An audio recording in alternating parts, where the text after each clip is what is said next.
لیکن لا یعلم من بعد علم شیئا، بڑے بڑے عالم، بڑے بڑے فاضل پھر بچے بن کر رہ جاتے ہیں. دماغی صلاحیتیں معوف، قوا جو ہے مزمحل، اس کے درمیان کتنا عرصہ ہے. میکسیمم وقت جو ملتا ہے انسان کو کام کا، ایکسیپشنل ہے لوگ، لیکن ایوریج جو ہے 30 ایئرز سے زیادہ آپ کا زندگی کا جو ہے در حقیقت، جس میں آپ اپنے کسی ارادے سے، اپنے کسی پلاننگ کے تحت، اپنے خود پیش کسی نقشہ کار کے طریقے سے کوئی کام کریں. تو کیا زندگی بس یہی ہے؟ کیا کریشن کا کلائمیکس جو ہے ذہن مانتا ہے کہ یہ پوری کائنات اس کی وسعت کا اندازہ کرے اور اس کا کلائمیکس انسان اور اس کی حقیقت یہ؟ نہیں، انسان کی زندگی بہت طویل ہے. اس زندگی کے 3 حصے ہیں. آپ حیران ہوں گے، ذرا غور سے آج توجہ سے بات سنیے. 2 تو سب نے سنے ہیں، میں 3 کہہ رہا ہوں. ہماری کریشن کب ہوئی تھی؟ ازل میں، جب روحوں کی شکل میں ہمیں پیدا کر دیا گیا تھا، جن سے اللہ تعالیٰ کا وہ مکالمہ ہوا تھا، الستو بربکم قالوا بلا. میں بھی تھا، آپ بھی تھے. ہر شخص نے اللہ سے معاہدہ کیا تھا، الستو بربکم قالوا بلا. کیوں نہیں؟ شہیدنا، ہم گواہ ہیں، اے اللہ تو ہی ہمارا رب ہے، ہمارا مالک ہے. یہ معاہدہ کیا تھا کہ نہیں؟ ہم سب تھے. فرق کیا ہے؟ صرف ہماری ارواح تھی، یہ اجساد نہیں تھے، جسم نہیں تھے، ارواح تھی. تو کریشن تو اس وقت سے ہے. ایک زندگی ہماری وہ ہے جو ہم بتا آئے. ایک زندگی یہ ہے کہ ایک جسم کے ساتھ، وہ جسم جو زمین سے بن رہا ہے، پیدا ہو رہا ہے، زمین کی غذا سے پل رہا ہے، اس کے ساتھ اس روح کو شامل کر دیا گیا. یہ ہماری حیات دنیاوی ہے. اس کے بعد وقت آئے گا، جسم واپس چلا جائے گا جہاں سے آیا تھا. منہا خلقناکم وفیہا نعیدکم ومنہا نخرجکم تارۃ اخری. اسی میں سے ہم نے تمہیں بنایا تھا، اسی میں لے جائیں گے، اسی میں سے پھر قیامت میں اٹھا کھڑا کریں گے. لیکن کیا روح بھی دفن ہو جاتی ہے؟ نہیں. تمہاری اصل حقیقت وہ اس وقت لوٹتی ہے وہاں جہاں سے وہ آئی تھی. یہ مفہوم ہے انا للہ و انا الیہ راجعون. ہماری ارواح وہاں سے آئی تھی، وہیں لوٹ جائیں گی. ہمارا جسم زمین سے آیا تھا، زمین میں لوٹ جائے گا. یہ زمینی شے ہے، وہیں سے آئی تھی، وہیں دفن ہو جائے. دفن ہو، جلا دی جائے، جو بھی ہو وہیں جائے. چیلے کھا جائیں گے پارسی کی لاش کو، تو چیلے بھی تو پھر مٹی بن کر مٹی میں مل جائے. بہرحال یہیں سے تم آئے، یہیں جاؤ گے. لیکن ہم در حقیقت جس شے سے عبارت ہے وہ ہمارا جسم نہیں ہے، بلکہ وہ ہے ہماری روح. وہ روح جو ہے وہ تو اس وقت سے ہے، الستو بربکم جب ہم نے کہا تھا. اس کے بعد ہمیں یہاں بھیجا گیا اس جسم کے ساتھ، اور وہ روح واپس جائے گی. انا للہ و انا الیہ راجعون. اب اس کو آپ نے سمجھا؟ انسانی زندگی کا یہ تصور ہے جسے ہم تسلیم کرتے ہیں. بدقسمتی جیسا کہ میں نے عرض کیا، پہلے حصے کو اکثر و بیشتر کوئی جانتا نہیں، ذکر کرتا ہی نہیں. 2 حصوں کو تو مسلمان نہ مانے گا تو وہ مسلمان ہی نہیں. حیات دنیاوی، حیات اخروی، یہ 2 تو ماننے پڑیں گے نا، ورنہ تو مسلمان ہی نہیں بنتا. بہرحال اگر یہ زندگی اتنی طویل ہے تو یہ درمیان میں جو موت کا وقفہ ڈالا، کیوں ڈالا؟ موت ایک زندگی کا وقفہ ہے، یعنی آگے بڑھیں گے دم لے کر. کیوں ڈالا؟ اس لیے کہ ایک حصہ تمہاری زندگی کا ایک امتحانی وقفہ بنا دیا جائے. خلق الموت والحیات لیبلوکم ایکم احسن عملا. موت اور زندگی کا یہ معاملہ اس لیے پیدا کیا تاکہ تمہیں جانچے، پرکھے، آزمائے کہ کون ہے تم میں سے اچھے عمل کرنے والے. یہ ایک امتحانی وقفہ ہے. میں نے 30 برس کہے تھے نا. آپ ایک امتحان سے واقف ہیں جو 3 گھنٹے کا ہوتا ہے. 3 گھنٹے کا پرچہ ہے. تو صرف فرق کیا ہے؟ وہ کوانٹیٹیو ڈیفرنس ہے، کوالیٹیٹیو ڈیفرنس نہیں ہے. 3 گھنٹے کا پرچہ اور 30 برس کا پرچہ ہے جو میں اور آپ لکھ رہے ہیں اپنے اعمال سے، اپنے افعال سے، اپنے اقوال سے، اپنی ساری سعی و جہد سے. 30 برس کا ایک پرچہ ہے جو ہم دے رہے ہیں. یہ جو خلق الموت والحیات لیبلوکم ایکم احسن عملا اور حیات انسانی کا یہ طول، علامہ اقبال کے 2 اشعار ہیں، نہایت قیمتی ہیں. آب زر کسی شے کا نام نہیں اقبال کے ان اشعار کے لیے، جو اس سے کہیں قیمتی شے ہو اس سے وہ لکھے جانے کے قابل ہے. کیا فرماتے ہیں؟ تو اسے پیمانہ امروز و فردا سے نہ ناپ، جاویداں پہ ہم دواں ہر دم جواں ہے زندگی. یہ کیا تم نے حساب جوڑا ہوا ہے کہ 365 دنوں کا 1 سال، اور 1 سال کے پھر 30 سال اور 40 سال اور 100 سال، یہ ہے تمہاری زندگی. تو اسے پیمانہ امروز و فردا سے نہ ناپ، جاویداں پہ ہم دواں ہر دم جواں ہے زندگی. اس کے ساتھ یہ دوسرا شعر سنانے سے پہلے جو پہلا شعر ہے اب اس کا میں مفہوم بیان نہیں کروں گا، جو سمجھتے ہیں انہی کو یاد دلا رہا ہوں۔ برتر از اندیشہ سود و زیاں ہے زندگی، ہے کبھی جاں اور کبھی تسلیم جاں ہے زندگی، تو اسے پیمانہ امروز و فردا سے نہ نام، جاویداں پیہم دوا ہر دم جواں ہے زندگی۔ آخری شعر سنیے، الزم ہستی سے تو ابھرا ہے مانند حباب، اس زیاں خانے میں تیرا امتحان ہے زندگی۔ خلق الموت والحیات لیبلوکم ایکم احسن عملا۔ امتحان کا ایک نتیجہ نکلا کرتا ہے نا۔ آپ کھڑے ہوا کرتے تھے کبھی 31 مارچ یا 1 اپریل کو ریزلٹ ڈکلیئر ہوتا تھا، وہ ایک دن آنے والا ہے، اسی کا نام ہے دی ڈے آف ججمنٹ، وہ ہے یوم القیامہ۔ ڈکلیئر کیا جائے گا کون فیل ہوا کون کامیاب۔ ذالک یوم التغابن، وہ ہے ہار اور جیت کے فیصلے کا دن۔ اس روز معلوم ہوگا کون اس امتحان زندگی میں کامیاب ہوا کون ناکام ہوا۔ کامیابی کیا ہے؟ وَإِنَّهَا لَجَنَّةٌ أَبَدًا، ہمیشہ ہمیش کے لیے جنت، اور ناکامی کیا ہے؟ أَوْ لَنَارٌ أَبَدًا، یا جہنم ہے ہمیشہ ہمیش کے لیے۔ ان تمام چیزوں کو جمع کیجئے، یہ کیا ہے؟ ایمان بالآخرہ، ایمان بالمعاد۔ یہ دوسرا سوال، یہ دوسرا جواب سمجھیے ان سوالات۔ تیسرا اور آخری، علم کیا ہے؟ یقیناً حواس سے جو معلومات حاصل ہوتی ہیں وہ بھی درست ہیں، یقیناً عقل کی ایک فیکلٹی بھی اللہ نے دی ہے۔ انسان اپنے اس ذرائع علم سے حقیقت کے قریب پہنچ جاتا ہے، لیکن یقین کی دولت محض اس عقل کے ذریعے حاصل نہیں ہوتی۔ اور اس عقل میں یہ صلاحیت تو ہے کہ خدا کو پہچان لے، یہ صلاحیت ہے کہ جان لے کہ کوئی ایک ہے جو اس کا کریٹر ہے کائنات کا، یہ صلاحیت بھی ہے کہ جان لے کہ زندگی ختم نہیں ہوگی یوں ہی، حساب کتاب ہونا چاہیے، جزا سزا ملنی چاہیے، ورنہ خیر اور شر کا تصور غلط ہو جائے گا۔ There will be no basis for morality۔ یہ کانٹ جن کا بھی انہوں نے نام سنا ہے ان کو بھی عرض کر رہا ہوں کہ کانٹ نے ایک کتاب لکھی تھی دی کریٹیک آف پیور ریزن، اور اس میں اس نے ثابت کر دیا کہ کسی منطقی دلیل سے خدا کا وجود ثابت نہیں ہو سکتا۔ ایک تہلکہ مچ گیا پورے یورپ میں۔ اس وقت تک ابھی یہ جو الحاد ہے یہ اتنا نہیں تھا، عیسائیت تھی۔ خدا کا انکار کے معنی کیا ہے؟ بغاوت عیسائیت سے۔ اب یہ بھی ہو سکتا ہے کہ اس نے بغاوت سے خوف زدہ ہو کر کتاب لکھی ہو، یہ اللہ جانے۔ سقراط کا سکہ سا جو ارادہ ہے، قوت ارادی، وہ ہر ایک کو تو نہیں ملتا۔ سقراط نے تو اپنے علم کے اور اس کے بیان کرنے کے مقابلے میں زہر کے پیالے کو پسند کر لیا، لیکن ہو سکتا ہے کانٹ گھبرا گیا ہو، اور یہ بھی ممکن ہے کہ یہ اس کی سوچ ہی کا ایک مرحلہ ہو۔ جیسے علامہ اقبال نے پہلے شکوہ لکھا اور شور مچ گیا، اللہ کی جناب میں یہ گستاخی، لیکن جواب شکوہ لکھا تو پتا چلا کہ اصل میں وہ کچھ باتیں کہنے کے لیے ایک انداز اور اسلوب تھا، کچھ سمجھانا چاہتے تھے مسلمانوں کو، انہوں نے مسدس سے حالی کے انداز میں نہیں لکھا، جواب سوال اللہ کے ساتھ کر کے ان حقائق کو ایک اور لطیف پیرائے میں بیان کر دیا۔ اسی طریقے سے ہو سکتا ہے کانٹ کی دوسری کتاب کا معاملہ ہو، دی کریٹیک آف پریکٹیکل ریزن، اور اس میں وہ ثابت کرتا ہے انسانی اخلاقیات کے لیے کوئی بنیاد نہیں ہے جب تک کہ اللہ کو نہ مانا جائے۔ نیکی کو انسان پہچانتا ہے، لیکن کیوں نیک بنے، اس کیوں کا کوئی جواب ہمارے پاس نہیں۔ سچ بولنا اچھا ہے، کیوں سچ بولے جبکہ سچ بولنے میں نقصان ہو رہا ہے۔ جھوٹ بولنا برا ہے، کیوں جھوٹ نہ بولے جبکہ جھوٹ بولنے سے نفع حاصل ہو رہا ہے۔ ایک بڑا عجیب شعر ہے، مجھے ایک بزرگ نے ایک دفعہ سنایا تھا، لیکن بڑا حقیقت پسندانہ شعر ہے۔ اے صداقت بر تو لعنت از تو رنجے یافتم، اور اے صداقت کے مقابلے میں کوئی اور لفظ تھا، اے خیانت بر تو رحمت از تو گنجے یافتم، اے خیانت تیرے اوپر خدا کی رحمتیں ہو، تیری وجہ سے مجھے خزانہ ملا ہے، اور اے صداقت تجھ پر لعنت ہو، تیری وجہ سے دوست بھی ناراض ہو گئے۔ سچ بولیے، دوست راضی رہے گا؟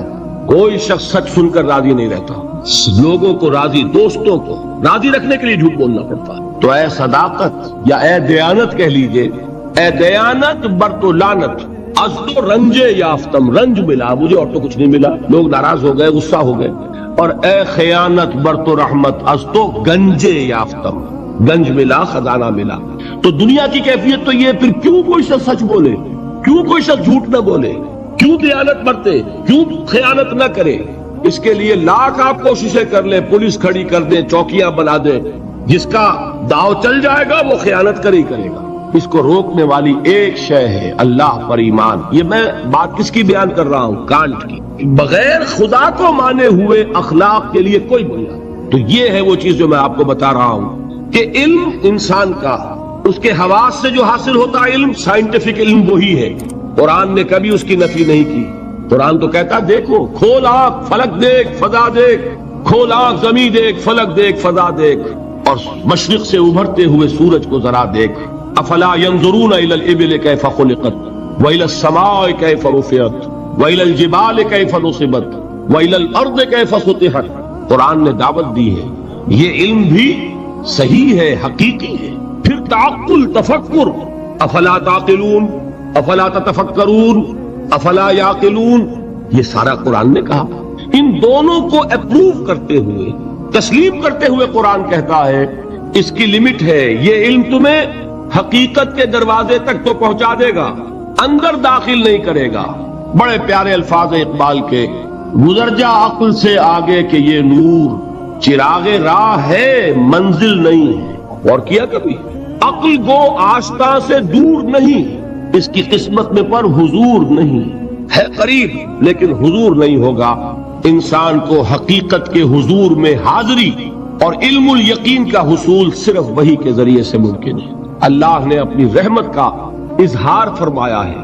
انسان کو محض عقل کے حوالے نہیں کیا، انسان کو محض حواس ظاہری کے حوالے نہیں کیا، بلکہ اس کی ان تمام صلاحیتوں کے مزید جلا کے لیے چنے ہوئے بندے، سیرت و کردار کی معراج پر فائز، جن کی صداقت اور دیانت کا لوہا ان کے دشمنوں نے تسلیم کیا، ان کو چن کر ان پر وحی نازل کی، ہدایت بھیجی، راستہ دکھایا، انہیں مامور کیا کہ چاہے گالیاں دی جائیں، چاہے پتھراؤ کیا جائے، چاہے تمہارے جسم کو لہو لہان کیا جائے، تمہیں خلق خدا کو یہ حقیقت کا پیغام پہنچانا ہے.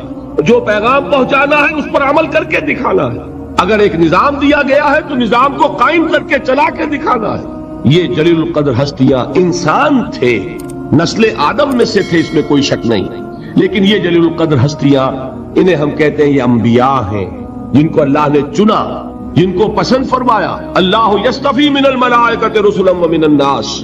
اللہ چن لیتا ہے فرشتوں میں سے بھی اپنے پیغام رساں اور انسانوں میں سے بھی. فرشتوں میں سے کسے چنا؟ جبرائیل کو. انسانوں میں سے کسے چنا؟ محمد کو صلی اللہ علیہ وسلم. وہی اللہ سے لی جبرائیل نے، پہنچائی محمد کو صلی اللہ علیہ وسلم. وہی محمد نے لی جبرائیل سے صلی اللہ علیہ وسلم وعلیہ الصلوۃ والسلام، اور پہنچائی انسانوں. یہ دو لنکس ہیں اس نبوت و رسالت کی. رسول ملک فرشتہ، رسول بشر نبی یا رسول. ان دونوں لنکس سے وحی منتقل ہوئی کس سے؟ اللہ سے. اللہ کی وحی ہے، جبرائیل کی وحی نہیں ہے. جبرائیل ذریعہ ہے، محمد ذریعہ ہے. محمد کا ذہن، ان کی عقل، ان کا فکر منبع وحی نہیں ہے. وہ ریسیپینٹ ہیں، وصول کرنے والے ہیں. یہ اللہ کی ہدایت ہے، اللہ سے خلق تک پہنچی ہے. اولاً رسول ملک، ثانیاً رسول بشر. یہ ہے نبوت، یہ ہے رسالت. یہ نبوت اور رسالت اپنے زینت پر پہنچی، اپنے کلائمیکس کو پہنچی، اور اپنے زینت اور کلائمیکس اور نقطہ عروج کو پہنچ کر ختم ہو گئی. اور یہ نام ہے محمد الرسول اللہ صلی اللہ علیہ وسلم، خاتم الانبیاء، رحمت للعالمین، خاتم النبیین، آخر المرسلین. ان کو جو ہدایت دی گئی وہ ہے القرآن، الہدا، the guidance, the complete guidance, the final guidance. نوع انصارا پیام آخری حامل رحمت للعالمین. ان تمام چیزوں کو جمع کریں گے تو اس کا نام ہے ایمان بالرسالت. یہ ہے ایمانیات. بات سمجھ میں آئی؟ اب کون سا باب ہے یہ؟ دل کی آپ کیجئے نا کہیں میں ٹھوکر نہ کھا جاؤں. 5واں باب غالباً. دیکھیے پہلا کیا تھا؟ ایمان کے لفظ ایمانی. کچھ یاد ہے کہ نہیں؟ ایمان کے اصطلاحی معنی. نمبر 3 ایمان کا سبجیکٹ میٹر یا موضوع. نمبر 4 ایمانیات کی تفصیل. اور ان کو ہم نے گروپ کیا 3 ایمانیات میں. ایمانیات ثلاثہ، توحید یا ایمان باللہ، معاد یا ایمان بالآخرہ، اور ایمان بالرسالت. تو 5واں باب ہے ان ایمانیات ثلاثہ کی ریلیٹو امپورٹنس، ایک دوسرے کے نسبت سے اہمیت کیا ہے. بات یہ جان لیجئے یہ تینوں ایمان ایک ایک اعتبار سے اہم ترین ہے اپنی جگہ پر، اصولی اعتبار سے، علمی اعتبار سے، نظری اعتبار سے اہم ترین ایمان کون سا ہے؟ ایمان باللہ۔ بلکہ یوں کہا جا سکتا ہے جیسے آپ کہتے ہیں کہ ہاتھی کے پاؤں میں سب کے پاؤں، ایمان باللہ میں سارے ایمان موجود ہیں۔ یہی وجہ ہے کہ ایمان مجمل یاد ہے؟ ایمان مجمل کے الفاظ کتنے حضرات کو یاد ہے؟ ذرا ہاتھ اٹھائیں۔ ایمان مجمل، ایمان مفصل، بڑی مایوس کن صورت ہے، جہاں سے کہ ہماری تعلیم کا آغاز ہوا کرتا تھا۔ میں اپنے آپ کو خوش قسمت سمجھتا ہوں کہ میری تعلیم کا آغاز مسجد سے ہوا۔ حفیظ نے اپنے شاہنامے میں شروع میں جو تمہید اپنی زندگی کی بیان کی ہے، اس میں ایک شعر ہے، بڑا دردناک شعر ہے۔ اس نے بھی کہا میری تعلیم کا آغاز تو مسجد سے ہوا، لیکن پھر مجھے والدین نے، جو بھی اس زمانے کا رواج اور چلن تھا، اسکول میں داخل کر دیا کہ اب انگریزی پڑھو اور یہ سیکھو اور وہ سمجھو جس کی دنیا میں قدر و قیمت ہے۔ مجھے مسجد سے مکتب کی طرف تقدیر نے کھینچا، تنازع للبقاء کی آہنی زنجیر نے کھینچا۔ اسٹرگل فار ایگزسٹنس، ایک دوسرے سے آگے نکلنا، تنازع للبقاء، یہ تنازع للبقاء تھا اور ہے جس نے ہمارے نظام تعلیم کو بدل کر رکھ دیا۔ اب آپ بچے کو پڑھائیں گے کنڈر گارڈن سے، وہ ڈیڈی اور ماما اور پاپا کہنا سیکھے، وہ اللہ اور محمد کے نام نہیں سیکھتا۔ نتیجہ کیا نکلتا ہے؟ کلمات اس کو یاد نہیں ہوتے، ایمانیات اسے یاد نہیں ہوتے۔ لیکن یہ کہ پہلے ہماری تعلیم کہاں سے ہوتی تھی؟ نورانی قاعدہ پڑھو، پھر وہ تعلیم الاسلام، مفتی کفایت اللہ صاحب کے رسالے، وہاں سے میرا آغاز ہوا تھا تعلیم کا، اور وہاں سے وہ دولت مجھے ملی ہے کہ مجھے آج تک یاد ہے۔ ایمان مجمل کیا ہے؟ آمنت باللہ کما ہوا باسمائہ وصفاتہ وقبلت جمیع احکامہ اقرار باللسان وتصدیق بالقلب۔ ایمان مفصل کیا ہے؟ آمنت باللہ وملائکتہ وکتبہ ورسلہ والقدر خیرہ وشرہ من اللہ تعالی والیوم الآخر والقدر خیرہ وشرہ من اللہ تعالی والبعث بعد الموت۔ اب آپ نے سوچا ایمان مجمل ایمان مفصل رشتہ کیا ہے؟ مجملاً ایمان نام ہے ایمان باللہ کا، اللہ کو مان لیا، سب کو مان لیا۔ تفصیلاً ایمان نام ہے اللہ کو ماننے کا، فرشتوں کو ماننے کا، اور یوم آخر کو ماننے کا، اور تقدیر کو ماننے کا، اور نبیوں کو ماننے کا، کتابوں کو ماننے کا۔ یہ ہے تفصیل اور اجمال میں جس نے اللہ کو مان لیا، اس لیے کہ نبوت اور رسالت کیا ہے؟ اللہ ہی کی ایک صفت ہدایت ہے جس کی توسیع ہے۔ ہادی، الہادی کون ہے؟ اللہ، اس کی ہدایت کی شکل کیا ہے؟ وہی نبوت رسالت۔ اللہ کون ہے؟ وہ ہے العدل، انصاف کرنے والا، اور اس کے انصاف کا ظہور ہوگا آخرت میں۔ ایمان بالآخرہ کیا ہے؟ اللہ کے صفت عدل کا ظہور ہے، نیکوکار کو اس کی نیکی کا جزا ملے، بدکار کو اس کی بدی کی سزا ملے۔ گندم از گندم بے رویت، جو سے جو، جس نے گندم بوئی گندم کاٹے، جس نے جو بویا جو کاٹے، جس نے کانٹے بوئے کانٹے کاٹے۔ یہ عدل ہے، اللہ کی صفت عدل کا ظہور ہے آخرہ۔ تو دونوں یہ ایمانیات در حقیقت اللہ کی صفات کی ایکسٹینشن ہے، اس کی توسیع ہے، اس کی کرولریز ہے۔ تو ایمان اصلاً کیا ہے؟ ایمان باللہ۔ یہی وجہ ہے قرآن مجید میں ایک جگہ آیا ہے ان الذین قالوا ربنا اللہ ثم استقاموا تتنزل علیہم الملائکۃ الا تخافوا ولا تحزنوا وابشروا بالجنۃ التي کنتم توعدون۔ کسی اور ایمان کا ذکر نہیں ہے۔ جنہوں نے کہا ہمارا رب اللہ ہے، پھر اس پر جم گئے، ان پر فرشتوں کا نزول ہوتا ہے۔ کس پیغام کے ساتھ؟ نہ گھبراؤ، نہ رنج کرو، نہ غم، بلکہ خوشیاں مناؤ اس جنت کی جن کا تم سے وعدہ کیا گیا ہے۔ معلوم ہوا کہ اصل ایمان ایمان باللہ ہے۔ اسی میں ایک حدیث بھی آتی ہے، حضور سے ایک شخص نے کہا کہ حضور مجھے تو کل دین کی حقیقت ایک لفظ میں سمجھا دیجیے، میں بڑا عاجز ہوں، میرے اندر صلاحیت زیادہ لمبی باتوں کو سمجھنے کی نہیں ہے، ایک بات فرمائیے جو دین کی پوری حقیقت کو بیان کر دے۔ آپ نے جواب دیا قل آمنت باللہ ثم استقم، کہو میں ایمان لایا اللہ پر، پھر اس پر جم جاؤ۔ تو ایمان باللہ اور اس پر استقامت، اس میں سب کچھ آ گیا۔ بلکہ میں یہ کہا کرتا ہوں اس لفظ استقامت میں قیامت مضمر ہے۔ گلا کچھ خراب ہونے لگا، اس لیے میں ذرا احتیاط سے کام دے رہا ہوں، یہ ذرا گرم ہوا لیجیے چاہ۔ اب آئیے حقیقت کے اعتبار سے میں نے عرض کیا، نظری اعتبار سے، علمی اعتبار سے، اصولی اعتبار سے اہم ترین ایمان کون سا ہے؟ ایمان باللہ۔ اب لیجئے قانونی اعتبار سے، شرعی اعتبار سے، فقہی اعتبار سے اصل ایمان ہے ایمان بالرسالت۔ کوئی شخص کتنا ہی اللہ کو مانے، کوئی کتنا ہی موحد ہو، کوئی کتنا ہی متوکل ہو، کوئی کتنا ہی معرفت رکھتا ہو، کوئی کتنے ہی مراقبے کرتا ہو، اس کو مراقبوں میں کتنی ہی روشنی نظر آ جائے، مومن نہیں ہوگا جب تک کہ محمد کو نہ مانے صلی اللہ علیہ وسلم۔ یہ ہے قانون، یہ ہے مسلم اور غیر مسلم کا فرق، کون مسلمان ہے کون نہیں۔ اس کا سارا دار و مدار جو ہے وہ ایمان بالرسالت پر ہے، اور ایمان بالرسالت کے ساتھ ختم نبوت و رسالت۔ جس نے اس میں نقب لگائی وہ قانونی اعتبار سے چلا گیا، وہ سچا ہو، بیانت دار ہو، ملنسار ہو، خادم خلق ہو، کچھ بھی ہو، جس نے محمد کا انکار کیا یا محمد کی ختم نبوت کا انکار کیا وہ مسلمان نہیں ہے۔ نا قانونی اہمیت کی چیز۔ آپ کے ہاں بعض لوگ کہتے ہیں فلاں شخص ویسے تو بڑا اچھا ہے، بڑا نیک ہے، دکاندار ہے تو بہت ہی دیانتدار دکاندار ہے، ڈاکٹر ہے تو بہت ہی اچھا اور خوش خود ڈاکٹر ہے، لیکن یہ کہ اس کو لوگ کہتے ہیں کہ وہ غیر مسلم ہے۔ بھائی لوگ یوں ہی نہیں کہتے، اگر ختم نبوت کی فصیل میں نقب لگائی یہی چیز فیصلہ کن ہے کسی شخص کے مسلمان ہونے یا نہ ہونے، رسالت کا اقرار اور اس کے ساتھ اس کی ختم نبوت کا اقرار، یہ دو چیزیں ہوں گی تو ایک شخص مسلمان کہلائے گا، مومن کہلائے گا۔ یہ نہیں ہے تو وہ کتنا ہی پاک باز ہو، کتنا ہی متقی ہو، کتنا ہی موحد ہو، کتنا ہی با اخلاق ہو، وہ شخص اپنی جگہ جو ہو سو ہو، مسلم نہیں۔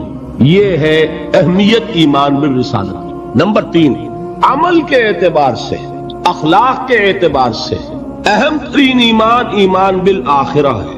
آخرت کا خوف ہوگا، تیر کی طرح سیدھے ہو جاؤ گے، جواب دہی کا احساس ہوگا، ہر قدم پھونک پھونک کر رکھو گے، دیکھو گے کہ غلط بات تو میری زبان سے نہیں نکل رہی ہے، اس لیے کہ جواب دہی کرنی ہے۔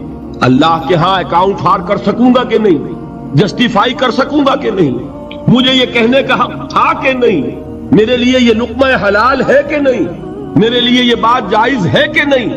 اس کے لیے خوف کیا ہے؟ آخرت کا خوف ہے تو درست ہوگا، عمل صحیح ہو جائے گا۔ آخرت کا خوف نہیں ہے، ایمان باللہ کیا ہوگا؟ ذات و صفات کی بحث ہو جائے گی، علم کلام کا معاملہ بن جائے گا۔ جیسا کہ اقبال نے کہا ہے، کاش کہ یہ اشعار آپ کو یاد ہو، ایک ایک شعر جو ہے دینی حقائق کی اتنی بھرپور اور گمبھیر تعبیر کرنے والا ہے۔ زندہ قوت تھی زمانے میں یہ توحید کبھی، اور اب کیا ہے فقط ایک مسئلہ علم کلام۔ وہ علم کلام کا ایک مسئلہ بن کر ہے، وہ توحید کے جو کریکٹر کو ٹرانسفارم کر دیتی تھی، وہ توحید جو انسانی شخصیت کو رنگ دیتی تھی، صبغۃ اللہ ومن احسن من اللہ صبغہ، آج وہ چند مسئلوں کی بحث کے اندر محدود ہو کر رہ گئی ہے۔ یہ جان لیجئے ایمان باللہ ایک ذہنی عیاشی بن جائے گی اگر آخرت کا خوف نہیں۔ ایمان بالرسالت عشق رسول کی وہ شکل اختیار کرے گا جو آج آپ کے معاشرے میں ہے۔ آپ تماشے کریں گے، جلسے کریں گے، جلوس نکالیں گے، آتش بازیاں چڑھائیں گے، لیکن اتباع رسول نہیں ہوگا۔ کیوں نہیں ہوگا؟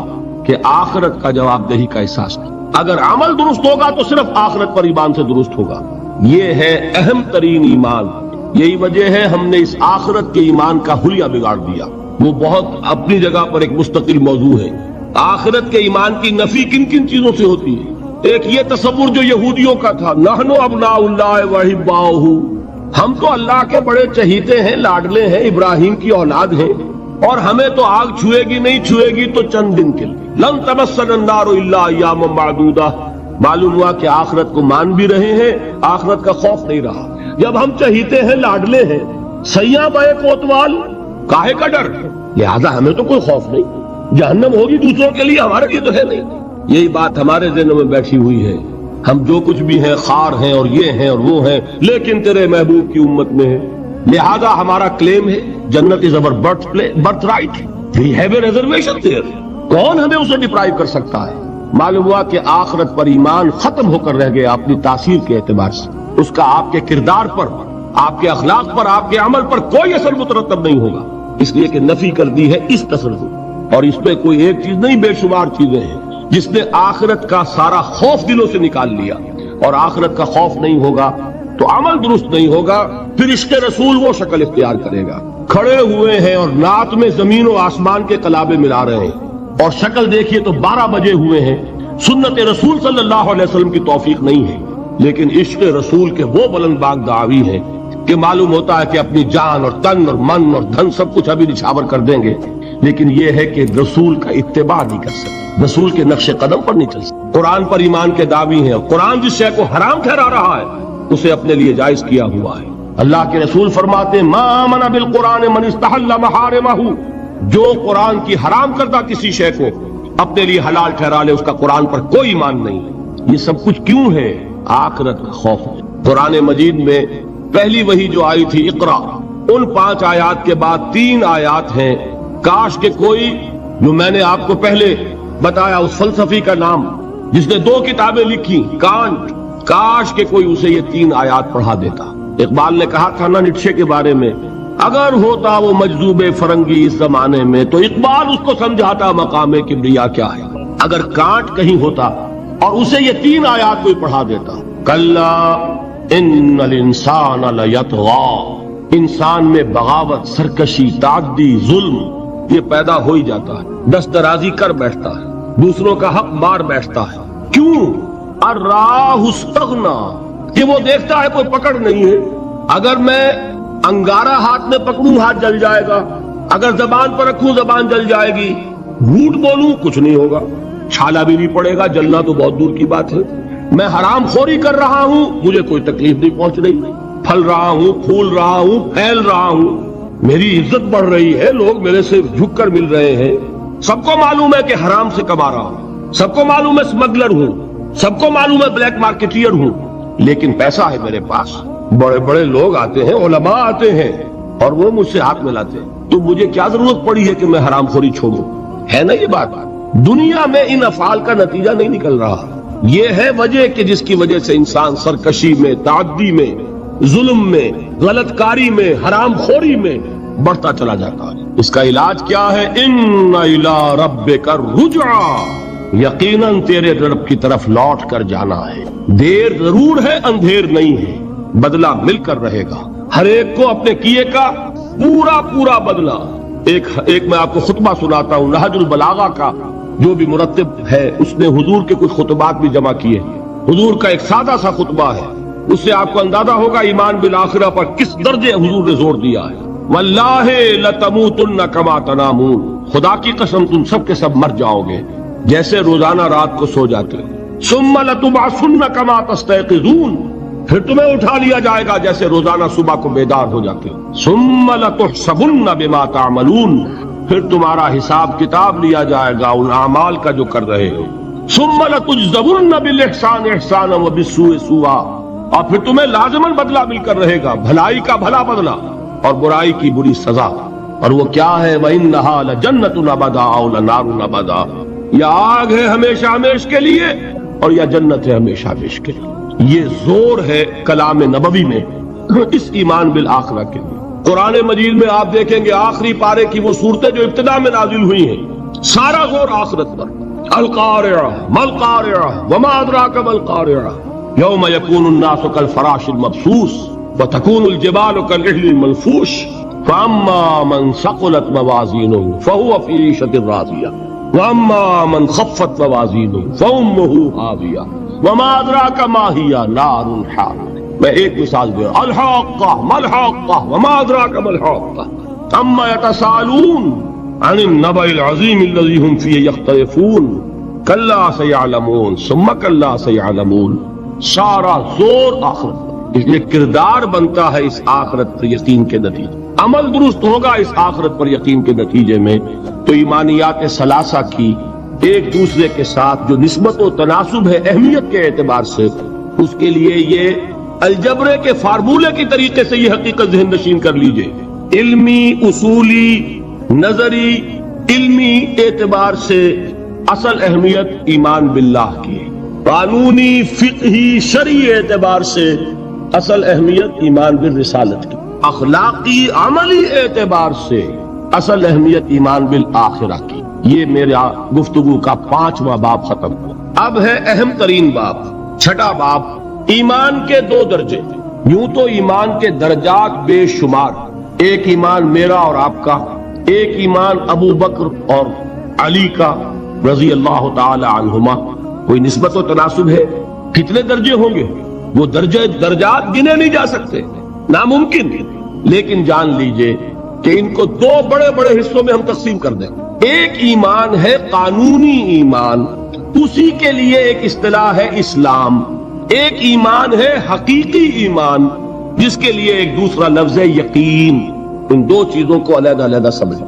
دیکھیے، تصدیق میں نے کہا تھا ایمان کے معنی تصدیق ایک ہے زبان سے، ہاں آپ صحیح کہہ رہے ہیں، آپ اللہ کے رسول ہیں، میں نے مان لیا جو خبر آپ دے رہے ہیں، میں نے قیامت کو مانا، بعث بعد الموت کو مانا، اللہ کو مانا، اس کے اسماء کو مانا، اس کی صفات کو مانا، میں گواہی دیتا ہوں اشہد ان لا الہ الا اللہ واشہد ان محمد رسول اللہ۔ یہ کیا ہے؟ اقرار باللسان۔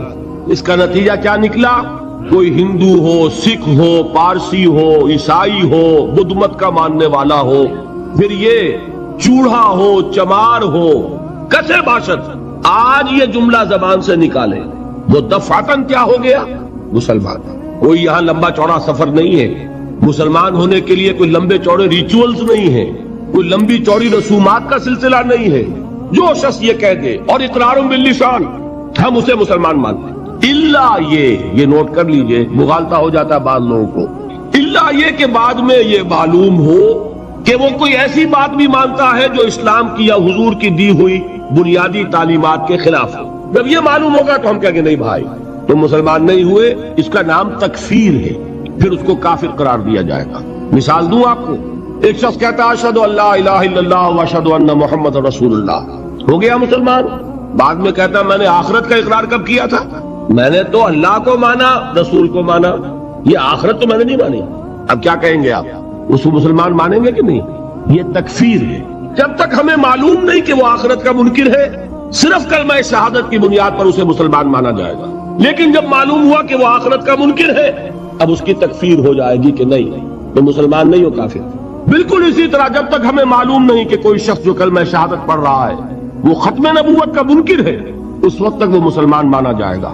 لیکن جب یہ معلوم ہو جائے کہ وہ ختم نبوت کا منکر ہے، اس کی تکفیر کی جائے گی، اس لیے کہ محمد رسول اللہ نے جیسے خبر آخرت کی دی، ویسے ہی خبر اپنی نبوت کی اختتام اور تکمیل کی دی۔ تو یہ جو ہے اسلام یا ایمان قانونی، اس کا تعلق ہے اقرار باللسان سے، اس کی بنا پر ہم دنیا میں کسی کو مسلمان مانتے ہیں۔ لیکن ایک ہے تصدیق دل سے، سمجھ رہے ہیں بات؟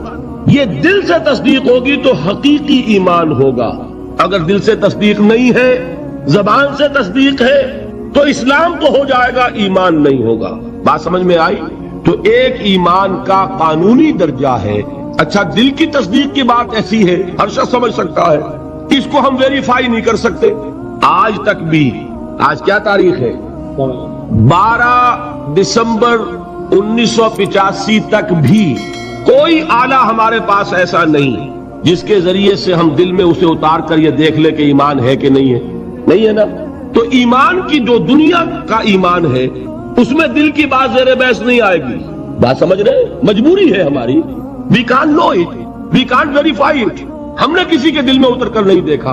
ہو سکتا ہے دیکھیے کوئی ہندو، کوئی سکھ پاکستان میں آتا ہے جاسوس کی حیثیت سے، وہ مسلمانوں کی شکل بنائے گا کہ نہیں؟ داڑھی بھی رکھے گا، خوب نماز سیکھ کے آئے گا، خطرہ کرا کے آئے گا، تاکہ کوئی آڑا وقت آئے اور ویریفیکیشن ہونے لگے تو میری آئیڈینٹی جو ہے مسلمان کی تسلیم ہو جائے۔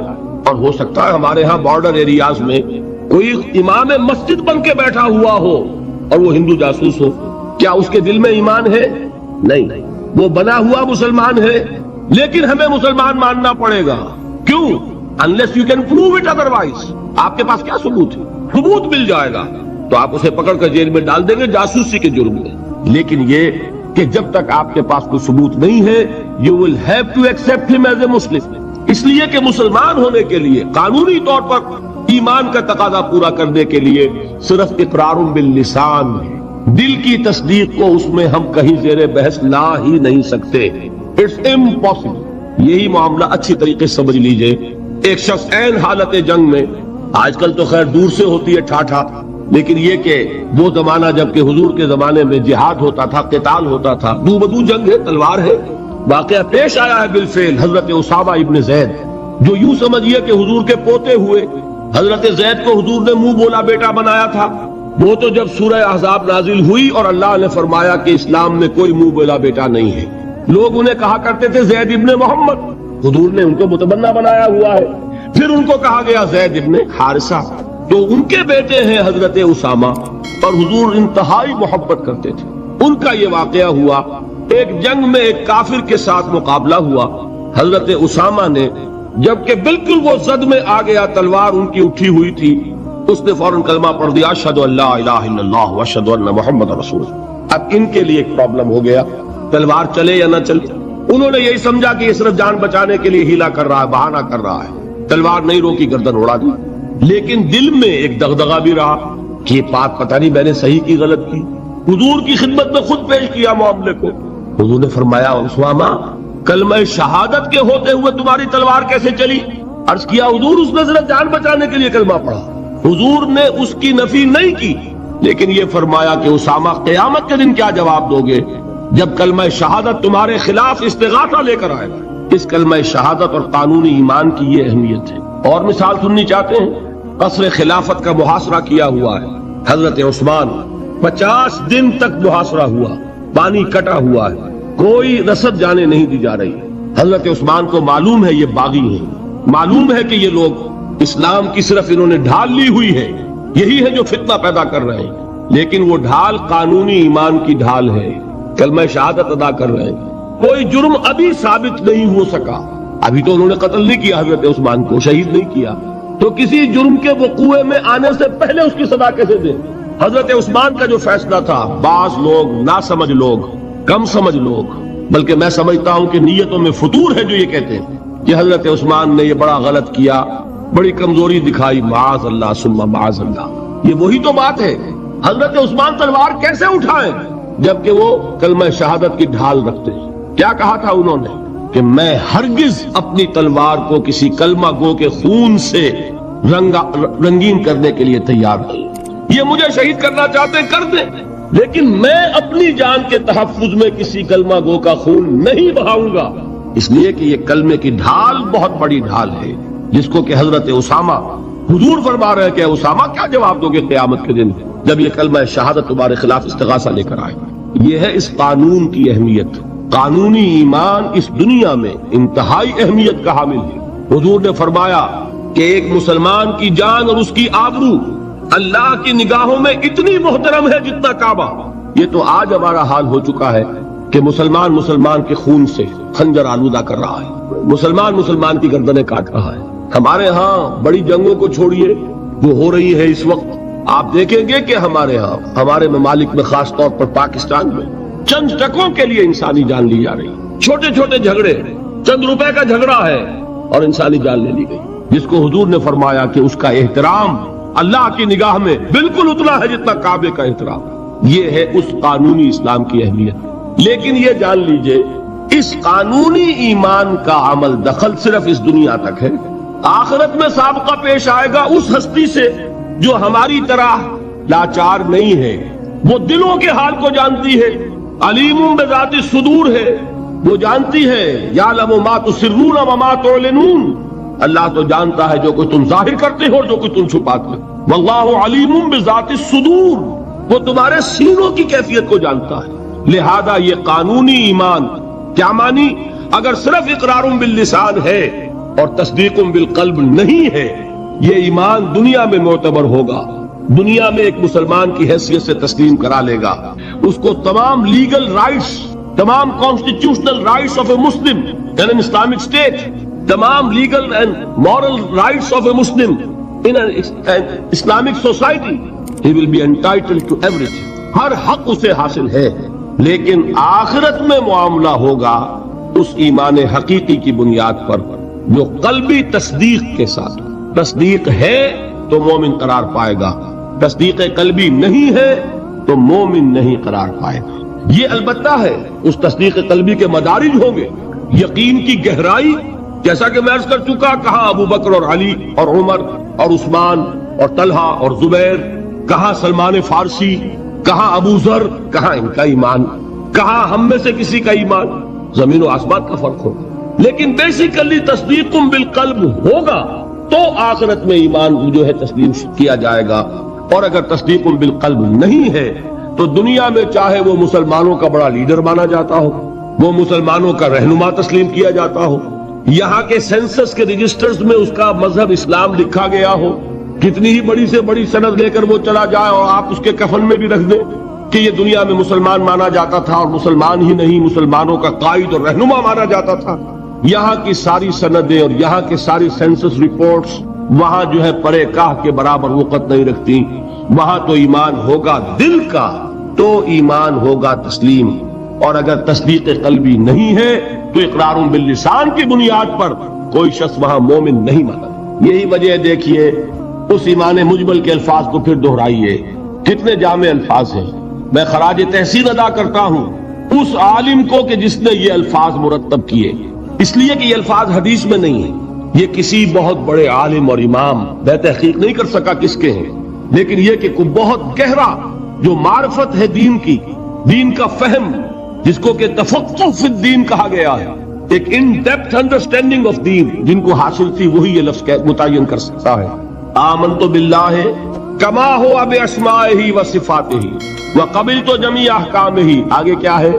اقرار باللسان و تصدیق بالقلب، میں زبان سے اقرار کر رہا ہوں، دل سے تصدیق کر رہا ہوں، دونوں چیزیں ہیں تو قانونی ایمان بھی مہیا ہو گیا، حقیقی ایمان بھی مہیا ہو گیا۔ اور اگر یہ دونوں چیزیں نہیں ہیں، صرف اقرار باللسان ہے تو وہ دنیا میں مسلمان سمجھا جائے گا، اگر تصدیق قلبی نہیں ہے آخرت میں وہ مومن شمار نہیں ہوگا۔ اچھا ایک اور شکل بھی ہو سکتی ہے، ہو سکتا ہے تصدیق بالقلب ہو لیکن اقرار نہ کرے، یہاں وہ شخص بھی یہاں مسلمان نہیں مانا جائے گا، وہاں کا معاملہ اللہ کے حوالے ہے، وہ انڈیویجول کیس ہے، اللہ تعالیٰ جیسے چاہے اس سے معاملہ کرے، لیکن یہاں مسلمان اور مومن منوائے جانے کے لیے اقرار باللسان لازمی ہے۔ کسی شخص کو لاکھ یقین ہو، ابو جہل نے بھی اقرار کیا تھا جب اس سے سوال کیا گیا کہ کیا تمہارا یہ خیال ہے کہ محمد جھوٹ کہہ رہے ہیں صلی اللہ علیہ وسلم؟ انہوں نے کہا نہیں، محمد نے کبھی جھوٹ نہیں بولا۔ پھر سوال کیا گیا پھر ان کی بات کیوں نہیں مانتے؟ اس نے صاف اقرار کیا، میں یہ کہا کرتا ہوں give the devil his due۔ وہ ابو جہل ہے، کفار کا چھوٹی کا لیڈر، حضور کا نہایت یوں کہیے کہ دشمن، لیکن یہ کہ اس کو بھی اگر اس کے اندر کوئی بات تھی تسلیم کیجئے، give the devil his due۔ اس نے جھوٹ نہیں بولا، سچ بولا۔ اس نے کہا میں کبھی نہیں مانتا یہ کہ حضور یہ محمد صلی اللہ علیہ وسلم جھوٹ بولتے ہیں، کبھی جھوٹ نہیں بولا۔ بھائی مانتے کیوں پھر نہیں؟ کہنے لگا کہ ہمارے اور ان کے درمیان ایک مسابقت اور مقابلہ چل رہا تھا۔ یہ قبائل کے اندر آپ کو معلوم ہے مقابلہ ہوتا ہے ایک دوسرے سے آگے بڑھنے کا، کہیں گھوڑا آگے بڑھانے پہ جھگڑا اور کہیں پانی پینے پلانے پہ جھگڑا۔ تو قریش ایک قبیلہ ہے، قریش کے گھرانے ہیں، یہ بنو ہاشم، بنو امیہ، بنو عدی، بنو تیم، بنو فلاں۔ تو اس نے کہا کہ ہمارے اور بنو ہاشم کے درمیان ایک مقابلہ تھا، مسابقت تھی، ہم کندھے سے کندھا لگائے آ رہے ہیں آج تک، ہم نے آگے نہیں نکلنے دیا بنو ہاشم کو۔ انہوں نے سخاوتیں کی، ہم نے ان سے بڑھ کر کی، انہوں نے لوگوں کو کھانے کھلائے، ہم نے بڑے دسترخوان بچھا دیے، ابھی تک تو ہم کندھے سے کندھا ملائے آ رہے ہیں، اگر ان کی نبوت مان لیں تو ہم قیامت تک کے لیے نیچے ہو جائیں گے، اور یہ مجھے گوارا نہیں۔ اور مثال چاہیے، قرآن کتنی مرتبہ کہتا ہے کہ یہود کے علماء حضور کو اس طرح پہچانتے تھے جیسے اپنے بیٹوں کو پہچانتے، یعرفونہ کما یعرفون ابناہم۔ ایک شخص لاکھوں میں بھی اپنے بیٹے کے پہچان میں غلطی نہیں کرے گا، وہ مثال دی ہے اللہ تعالیٰ نے، ایسے پہچانتے ہیں محمد کو جیسے اپنے بیٹوں کو پہچانتے ہیں، لیکن ایمان نہیں لائے۔ ایک استثناء حضرت عبداللہ ابن سلام رضی اللہ تعالی عنہ، علماء یہود میں سے جو ایمان لائے ہیں، باقی کوئی ایمان نہیں لایا۔ کیوں کہ آج تک تو ہماری سرداری ہے، ہماری چودراہٹ ہے، لوگ ہم سے فتوے مانگتے ہیں، لوگ ہم سے آ کر پوچھتے ہیں، ہمارے ہاتھ چومتے ہیں۔ اگر ہم محمد کو مان لیں، ہماری سیادت، ہماری قیادت، ہماری چودراہٹ، ہماری مسند نشینی، یہ سب کے سب ختم ہو جائے گی، اور یہ ہمیں گوارا نہیں۔ یہ ہے اصل سبب۔ تو اقرار باللسان لازم، اور دنیا میں اسی پر دار و مدار ہے کسی کے مسلمان مانے جانے کا، لیکن تصدیق بالقلب لازم اور آخرت میں کسی کے مومن مانے جانے کا کلیتاً دار و مدار تصدیق بالقلب پر. یہ دونوں باتیں علیحدہ علیحدہ. اصل میں ہمارے ہاں ایسا ہوا ہے کہ ان چیزوں میں صحیح طور پر علیحدہ علیحدہ نہ سمجھنے کی وجہ سے بڑی کنٹروورسیز ہو گئی ہیں، بڑے مغالطے، بڑے مباحثے، بڑے مناظرے، علم کلام کی بڑی بحثیں، ایمان کی حقیقت، ایمان اور عمل کا تعلق، ان چیزوں میں سارے اختلافات ریزالو ہو جاتے ہیں اگر یہ بنیادی بات آپ کو معلوم ہو جائے. دیکھیے ایک انتہا پر نکل گئے خوارج نے کیا کیا؟ عمل کی بنیاد پر تکفیر. جس نے گناہ کبیرہ کیا کافر ہو گیا، کافر ہے تو مرتد ہے، مرتد ہے تو واجب القتل ہے. یہ ان کی بہت بڑی ٹھوکر تھی. اس دنیا میں مسلمان مانے جانے کا سارا دار و مدار صرف اقرار پر ہے. نماز نہ پڑھو کافر نہیں ہوگے، نماز کا انکار کرو گے کافر ہو جاؤ. روزہ نہ رکھو فاسق اور فاجر شمار ہوگے، روزے کا انکار کر دو کافر ہو جاؤ گے. زکوٰۃ نہیں دیتے ہو، کوتاہی ہے، عملی کوتاہی ہے، گناہ ہے، اللہ کے ہاں سزا پاؤ گے، کافر نہیں ہوگے. زکوٰۃ کا انکار کر دو گے کافر ہو جاؤ. اسی طریقے سے کوئی شخص شراب پیتا ہے، فاسق ہے، فاجر ہے، کافر نہیں ہے. اگر یہ کہتے شراب حرام نہیں ہے کفر ہو جائے گا. قرآن کی نفی ہو گئی، کفر ہے. کوئی شخص بدکاری کر بیٹھا ہے، کافر نہیں ہوا، گناہ گار ہوا. اگر اس کے خلاف سزا، اگر مقدمہ ثابت ہو جاتا سنسار کر دیجئے. حضور نے سنسار کیا، مرد کو بھی کیا، عورت کو بھی کیا. لیکن یہ کہ انہیں کافر نہیں کہا، بلکہ جنہیں سنسار کیا گیا تھا ان کے خلاف کسی نے اگر یہ جملہ بھی کہہ دیا کہ کتنا بے حیا مرد تھا یا کتنی بے حیا عورت تھی، تو حضور نے ڈانٹا. اس نے وہ توبہ کی ہے کہ اگر تمام مدینے والوں پر تقسیم کر دی جائے تو سب کی نجات کے لیے کافی ہو جائے. حالانکہ مدینے میں منافقین بھی بھرے ہوئے تھے. حضور نے فرمایا اتنی بڑی توبہ کی اس اللہ کی بندی نے. خطا ہو گئی، جذبات کے رو میں آ کر کوئی کیا نہیں کر بیٹھتا. لیکن آپ ذرا غور کیجئے، اس اللہ کی بندی کا تصور کیجئے جو خود چل کر آتی ہے، حضور مجھ سے وہ خطا ہو گئی ہے جس کی سزا رجم ہے، آپ مجھے پاک کر دیجئے، میں اللہ کے ہاں نہیں جانا چاہتی، مجھے آپ کو سزا دے کر اس دنیا میں پاک کر. حضور نے اپنا رخ پھیر لیا، وہ پھر آئی. حضور نے پوچھا دماغ خراب تو نہیں ہے؟ نہیں حضور مجھ سے وہ خطا ہو گئی. اب مجبور ہو کر آپ پوچھتے ہیں حمل تو نہیں رہ گیا؟ یہ حضور رہ گیا ہے. تو پھر اس ننھی جان کا کیا قصور ہے؟ جرم تمہارا ہے، اس کا کوئی جرم نہیں. جاؤ وضع حمل کے بعد آنا. وہ اللہ کی بندی وضع حمل کے بعد پھر حاضر ہے. حضور پیدائش ہو چکی ہے، اب مجھے پاک کر. ذرا تصور کیجئے، جس کو کہا جاتا ہے وحشیانہ سزا. اور واقعہ یہ کہ اس سے زیادہ سخت موت کا آپ تصور نہیں کر سکتے. یہ کوئی الیکٹرک چیئر والی موت نہیں ہے کہ ایک کرنٹ گیا اور ختم ہوئے. یہ پھانسی کی موت نہیں ہے کہ ایک جھٹکا اس کے بعد انسان کو کچھ پتا نہیں. یہ آپ کو نظر آ رہا ہے کہ جسم جو ہے پھڑپھڑا رہا ہے، تڑپ رہا ہے، اس کو کچھ پتا نہیں. یہ موت کے پتھراؤ ہو رہا ہو اور ایک ایک پتھر جو ہے جسم کے اندر گھاؤ ڈال رہا ہو اور خون کے فوارے چھوٹ رہے ہوں اور جان اس طرح نکل رہی ہو، لیکن وہ اللہ کی بندی خود پیش کر رہی ہے اپنے آپ کو وضع حمل کے بعد حاضر. حضور نے فرمایا ابھی تو اس بچے کی زندگی کا دار و مدار تم پر ہے، جاؤ ابھی دودھ پلاؤ. پھر آتی ہے، بچے کے ہاتھ میں ٹکڑا ہے روٹی کا، کھا رہا ہے. حضور دیکھیے اب یہ روٹی کھانے لگا ہے، اب مجھے پاک کر دی. اب مجبوراً حضور سزا کا حکم دیتے ہیں، جاؤ اس کو رجم کر دو. جب رجم کیا جا رہا تھا کسی شخص کی زبان سے نکل گیا کتنی بے حیا عورت تھی، اس پر ڈانٹ پلائی ہے حضور نے صلی اللہ علیہ وسلم. اللہ کی اس بندی نے وہ توبہ کی ہے کہ اگر تمام مدینے کے لوگوں پر تقسیم کر دی جائے تو سب کی نجات کا ذریعہ بنے. لیکن جرم جرم ہے، سزا ملے گی، البتہ کفر نہیں ہے. تو جرم اور کفر، گناہ اور کفر یہ دو علیحدہ چیز. مغالطہ ہو گیا. دنیا میں کسی کا مسلمان سمجھا جانا اس کے عمل پر دار و مدار نہیں ہے بلکہ اس کے اقرار پر ہے، اقرار باللسان. دوسری انتہا پہ ہم پہنچ گئے ہوئے ہیں کہ جو کچھ بھی کرے اور صرف قانونی اگر اسلام ہے، صرف وراثتاً منتقل ہو گیا ہے، اس کی کوئی حقیقت دل میں ہے ہی نہیں، لیکن کلمہ گو ہے. تو بھائی کلمہ گو تو منافق بھی تھے، کیا کلمہ نہیں پڑھتے تھے؟ کیا عبداللہ ابن ابی کلمہ نہیں پڑھتا تھا؟ اصل شے ہے تصدیق بالقلب.